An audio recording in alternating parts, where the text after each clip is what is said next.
আসসালামু আলাইকুম, ওয়েলকাম করছি রিয়াসাত আজিম। ভিন্ন ধর্ম মতাদর্শের যারা শুনছেন সবার প্রতি আন্তরিক কৃতজ্ঞতা।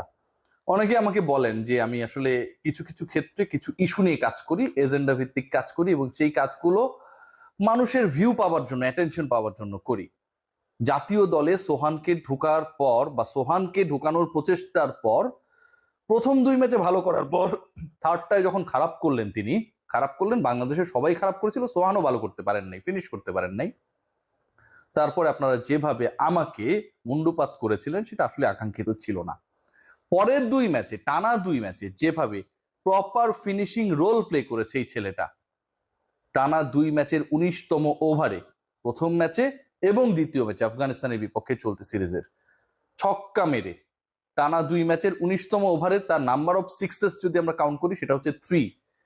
এমন সিচুয়েশনে এই 3টা ছক্কা এসেছে যখন দলের প্রেশার রিডিউস হয়েছে, যখন মনে হচ্ছিল যে বাংলাদেশ এই ম্যাচটা শেষ পর্যন্ত জিততে পারবে না, সোহান সেই অসম্ভবকে সম্ভব করেছেন।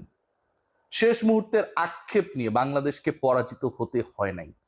শেষ মুহূর্তের আক্ষেপ নিয়ে আপনাদের সোশ্যাল মিডিয়ার জন্য যে লিখে রাখা টেক্সট সেটা পোস্ট করতে হয় নাই। লর্ড সোহান, রিয়াসাত আজিমের এজেন্ডার ক্রিকেটার সোহান কি করলো? নুরুল হাসান সোহান যা করেছে, বাংলাদেশের ফিনিশাররা, অনেক ফিনিশার আমরা দেখেছি, ধারাবাহিকভাবে সেটা করতে ব্যর্থ হয়েছে ম্যাচের পর ম্যাচ।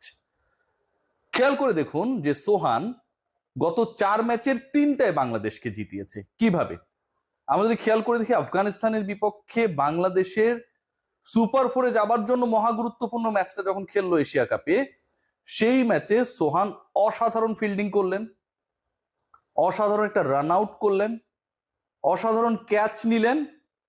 সোহান সেখানটায়ও 200+ স্ট্রাইক রেটে ব্যাট করলেন। বাংলাদেশ সেই ম্যাচটায় 8 রানের ব্যবধানে জিতলো।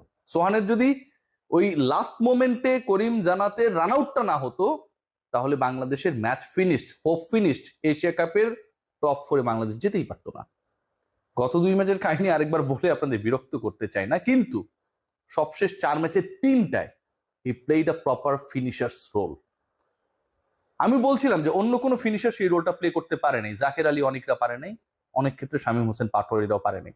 তারা কি করেছে? তারা বিভিন্ন সময় জুটি করেছে, বাংলাদেশের দ্রুত উইকেট পড়ে যাবার পরে সেই পার্টনারশিপ বাংলাদেশকে একটা সম্মানজনক চ্যালেঞ্জিং স্কোর দিয়েছে।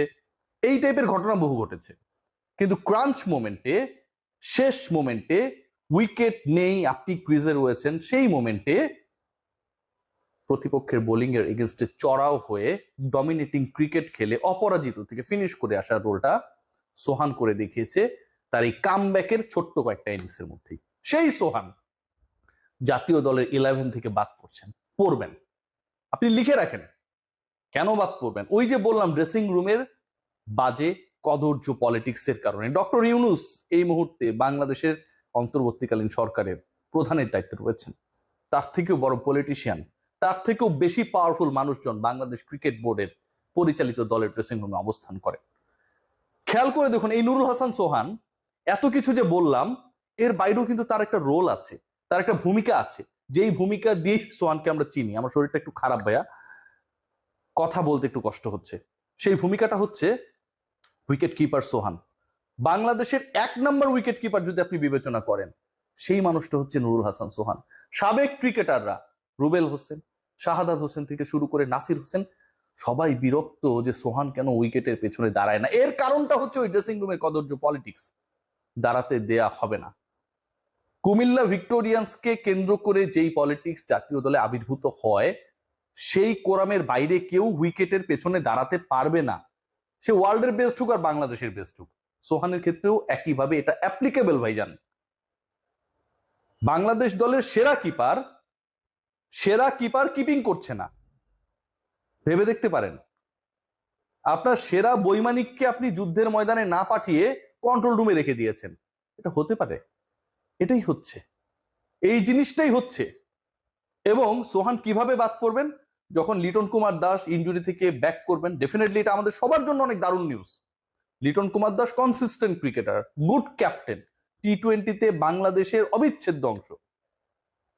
লিটন কুমার দাস বাদ পড়লে বর্তমান ক্যাপ্টেন জাকের আলী অনেককে আপনারা বাদ দেবেন না, শামীম হোসেন পাটোয়ারিকে আপনারা বাদ দেবেন না। তাহলে সেই জায়গাটায় কে বাদ পড়বে? সেই জায়গাটায় নুরুল হাসান সোহান, যিনি আপনাকে ফিনিশিং রোলে তার ভূমিকা দিয়ে জেতান, ফিল্ডিং এ থাকলে ওই জায়গায় প্রতিপক্ষ ব্যাটাররা সিঙ্গেলস নিতেও ভয় পান, যিনি আপনার দলের বেস্ট কিপার হবার পরও কিপিং এর সুযোগটা পান না।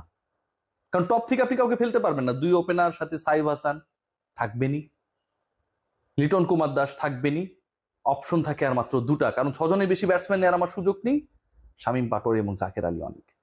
এই যে ঘটনা প্রবাহ বাংলাদেশের ক্রিকেটে ঘটে, আমরা যে ফিনিশার্সের অভাবের কথা বলি, কেউ ফিনিশিং রোলটা প্রপারলি প্লে করতে পারে না সেই কথা বলি, গেম সেন্স নেই, শেষ করে আসতে পারে না সেই কথা বলি, নুরুল হাসান সোহানের ক্ষেত্রে পাবার পরেও তাকে আমরা ছেড়ে ফেলবো ঝাড়ু দিয়ে।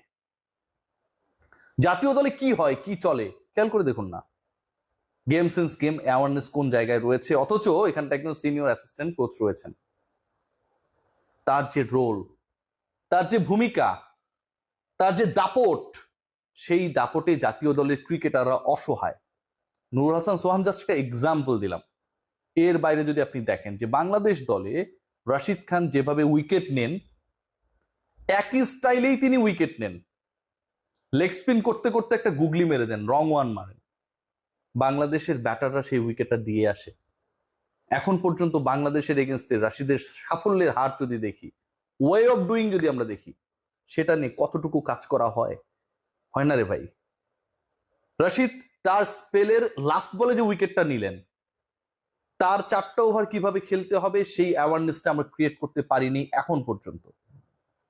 যেভাবে বাংলাদেশের ব্যাটাররা দলটাকে জয়ের বন্দরে নিয়ে যাওয়ার পথে উইকেট থ্রো করে আসেন, শামীম হোসেন পাটোয়ারি কালকে যে বাজে শটটা খেলেছেন, রিভার্স করতে গেলেন, অনেক ভালো খেলেছেন, 150 স্ট্রাইক রেট, বাংলাদেশের ব্যাটারদের মধ্যে হাইয়েস্ট স্ট্রাইক রেটে ব্যাট করেছেন লাস্ট ম্যাচে। কিন্তু যেই শটটা খেলেছেন, that was a crime to me. আপনি এটা করতে পারেন না।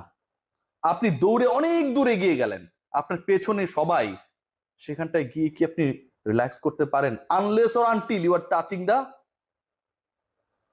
উইনিং ব্যান, আপনি সেটা টাচ না করার পর্যন্ত আপনি রিল্যাক্স হতে পারেন না। বাংলাদেশের ক্রিকেটে সবাই খুব রিল্যাক্স হতে থাকে, জিতে গেছি মানে আর কোনো ঘটনা ঘটবে না, সকল দায় থেকে মুক্ত হয়ে গেছি। এই সোহানকে দলে ফেরানো নিয়ে যে ধরনের নাটক হয়েছে, এই সোহানকে দলে রাখা নিয়েও বড় ধরনের নাটক অপেক্ষায়। ট্রাস্ট মি, একজন ক্রিকেটার বেস্ট উইকেট কিপার হওয়ার পরেও উইকেটের পেছনে আমরা তাকে দেখতে পাই না। কি কারণে পারি না সেটার কোনো কারণ আমরা জানি না। জাকের আলী অনেককে আমরা জোর করে ক্যাপ্টেন্সি দিয়ে দিই যেন দল থেকে বাদ করতে না হয়, পারফরমেন্স যাই হোক।